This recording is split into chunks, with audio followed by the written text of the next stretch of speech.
New York State Assembly passes ban on new BTC mines that don't use green power.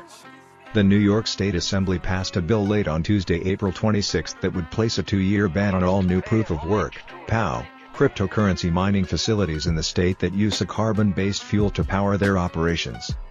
The bill, sponsored by Anna Kells, would not only impose a 2-year hold on approval of any new Bitcoin mines, the proposed moratorium would also prevent the renewal of permits issued to existing POW cryptocurrency miners using carbon-sourced energy if they seek to increase the amount of electricity consumed.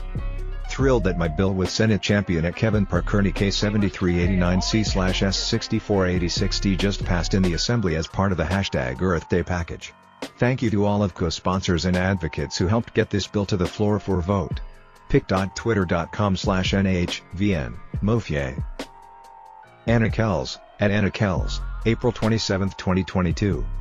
The bill gathered the support it needed to pass, with 95 in favor, 52 against, and will now be carried by Senator Kevin Parker for a vote in the Senate. If successful, it will then be delivered to Governor Kathy Hochul, who can veto the bill or sign it into law. Current status of Bill A7389C as of April 27. Source: the Department of Environmental Conservation, DEEC, would be tasked by the bill with preparing a generic environmental impact statement to locate and assess the energy consumption and greenhouse gas emissions of POW miners and their impact on the public health. Related, U.S. lawmakers sound alarm to EPA over environment concerns of crypto mining.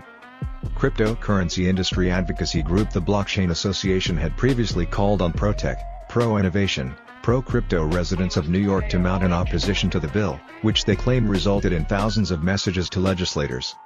The association said that around 3 hours of debate took place over the bill, demonstrating what they believe is a greater opposition to the mining ban than proponents believed. In a tweet today, the team said it will direct its energy to the New York Senate to defeat what it calls the anti-technology bill. Proposed bans on proof-of-work cryptocurrencies on environmental grounds are becoming more common. A similar proposal, called the Markets in Crypto Assets (MiCA) bill, was narrowly defeated in the European Parliament in late March, with legislators there even considering a ban on Bitcoin trading to enforce the proposed ban on mining.